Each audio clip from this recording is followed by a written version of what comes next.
So I know by now, most people should know that they ended the moratorium. So the U.S. Supreme Court ends Biden's eviction moratorium. And I see a lot of articles out there, and I'm sure if people were paying attention, they'd know that this thing had ended. However, let's read into this because there's still some things going on. There's still back and forth fighting over this issue. So this is by Terrell Germain Starr. And so, as you see here, you have a lot of people who are not really happy about this. So the U.S. Supreme Court rejected the Biden administration eviction moratorium, a decision that puts millions of Americans at risk of losing a roof over their heads. Activists and lawmakers led by Representative Cori Bush, who is a Democrat of Missouri, had urged President Biden to extend the moratorium even if the legalities of such a move were seen as questionable. So in the majority opinion, the court said that the Center of Disease Control exceeded its authority, according to the New York Times. And so the CDC has imposed a nationwide moratorium on evictions in reliance on a decades-old statute that authorizes it to implement measures like fumigation and pest extermination, the opinion said. So it strains credulity to believe that this statute grants the CDC sweeping authority that it asserts. And so the court's 3 liberal justices dissented.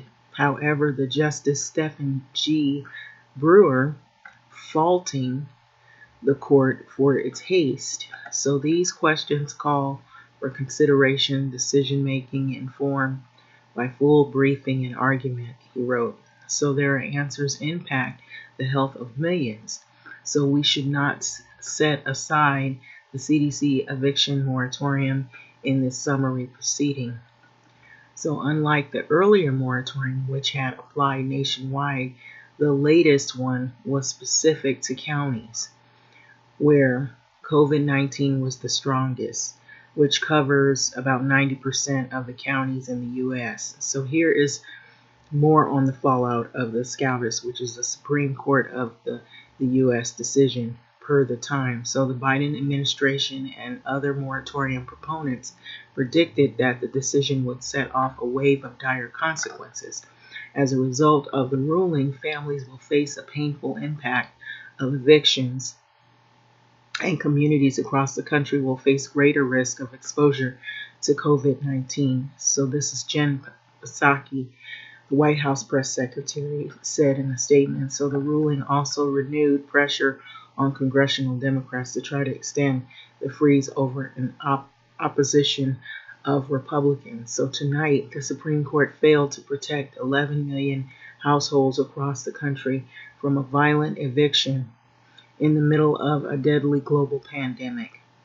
This was said by Representative Cori Bush, a Missouri Democrat, who slept on the steps of the Capitol building this month to protest the expiration of the previous moratorium. So we already know who is going to bear the brunt of this disastrous decision, primarily Black and brown communities, and especially Black women.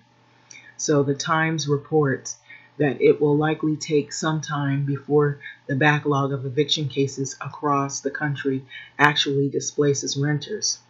So tenant groups in the South are bracing for the worst because fast-track evictions are common there.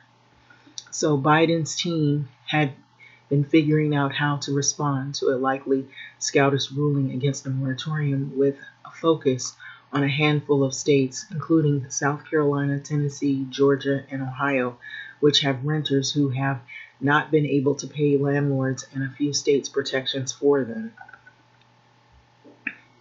So the Biden administration concluded at the first that the SCOTUS ruling in the June month had prevented them from carrying out a new moratorium after an earlier one had expired in July. So SCOTUS ruled in favor of a moratorium 5-4. But Justice Brett M. Kavanaugh wrote that he believed the moratorium was unlawful and that he had only supported it to allow an orderly transition. So he made clear that he would not support another extension without clear, specific congressional authorization by way of the new legislation. So Congress didn't act, and the August 3rd extension of the Supreme Court justice ended Thursday. It only took place after pressure from the Democrats and a new COVID-19 surge. So in the state of California and New York, where the politics are more liberal, local moratoriums have been extended, which provide some additional protections for renters. So judges in some municipalities have said that they would slow walk cases and make use of the eviction diversion programs. And the Times notes, because they are aware of the number of people who would potentially end up on the street during the pandemic. And so I believe that is pretty much the article in and of itself. And so this is what took place.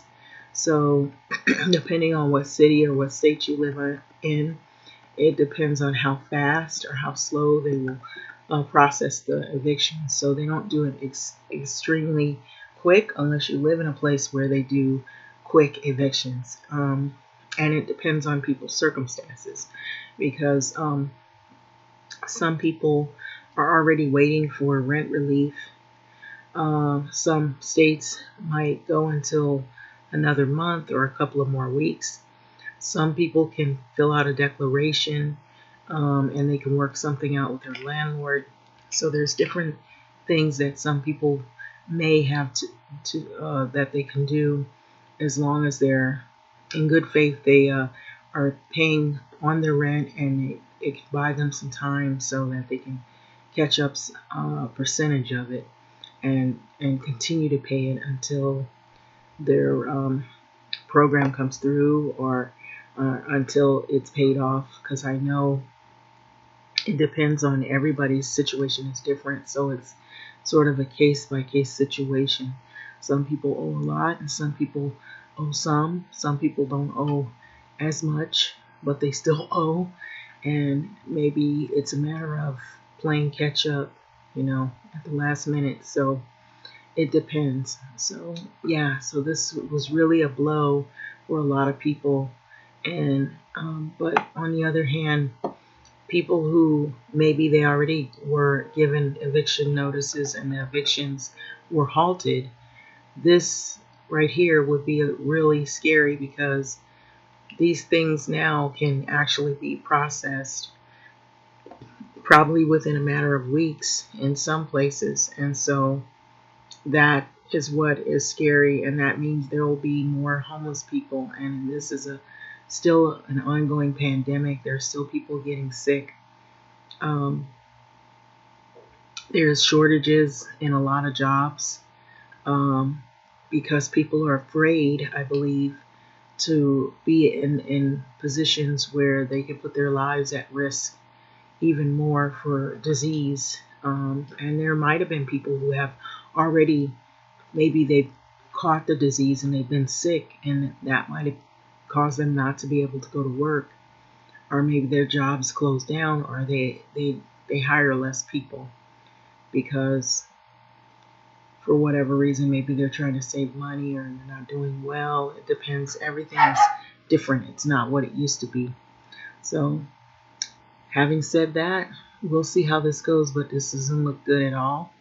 And more than likely, there'll be a lot more homeless people. I know here in California, in Los Angeles, South LA, there's a lot of homeless people that are in between Manchester and Imperial.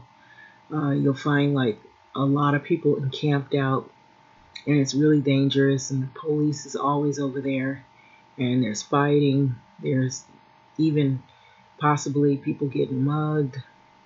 There's people who sleep over there, and they defecate over there, and it's really bad. And They cleared out. They tried to clear out Venice Beach. I believe they did, but I think some people still try to hang around. And there's other pockets where you'll see people kind of like encamped. And so they were supposed to be clearing a lot of that stuff. They just sweep it away and people wait and then they come back, or they go to another freeway or somewhere else and then they set up encampments. And so these encampments are going to grow behind this eviction moratorium being stopped. So it's sad, but I have been seeing a lot of more people that are setting up outside and they're sleeping on the streets, and so it's really dangerous. And there have been children who have been testing positive out here in South LA. I know of some people who have been saying they've had several kids they know that have tested positive for COVID, and sometimes when one kid gets it, then their siblings end up getting it. So anyway, I'm going to leave this and we'll see. I don't think this is completely over. I think there'll still be some other little things that'll take place. And, if you look at what's going on, also the Afghan situation has gotten pretty bad.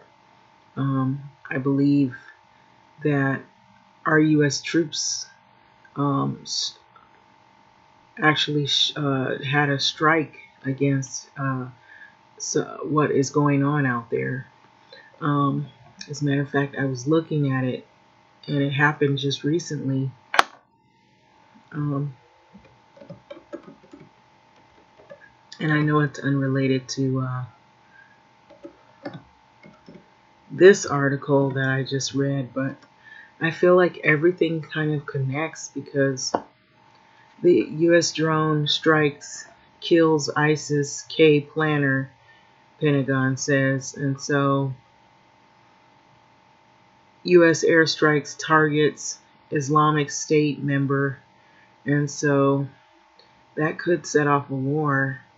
I mean, as if we need that, but yeah, so that just happened about like 47 minutes ago, and this was after Kabul attack. And so there's been a lot of fighting. I will say this about that issue. It seems like there's always fighting over there. It was fighting over there even before all of this happened. And it just seems like it's gotten a little more aggressive where it involves us as the U.S. But this is a whole nother thing, a development in and of itself. But getting back to where I was about the eviction moratorium, yeah, it is as of Saturday, it's supposed to finally be over. And so as far as I'm concerned, it's already a done deal. But I believe there still will be fighting back and forth on this. It's been like a yo-yo or like a tennis match on this issue of, are we going to keep the moratorium? Are we going to extend it? Are we going to get rid of it? Are we going to end it? Are we going to keep the moratorium? Are we going to extend it? Are we going to end it? It's constantly, it's like back and forth. So I wouldn't be surprised if something else comes out of this. But it doesn't surprise me whatsoever at all. So anyway, having said that, I'm going to let this go. And what are your thoughts on this? This is really sad for some. For others, they may feel like, great, now we can proceed as necessary with what we were trying to do, is get rid of some of the people who haven't paid any rent. And I think it might be worse for those who weren't able to pay back all their rent, or who weren't able to, put anything down on their rent. And so I think it might be a little more scarier, because if you don't have any money coming in at all and you don't have anything to show that you're going to try to pay anything back, or you don't have any help, which rent relief program moves so slow, maybe now that they see this, maybe they'll try to speed up the process. But I'm afraid some people, it might be too late for some people, and people were really waiting. I know some people who were waiting for that, and it moves really, really slow. And if you don't have any other income, it is really scary. So having said that, I'm going to let this go.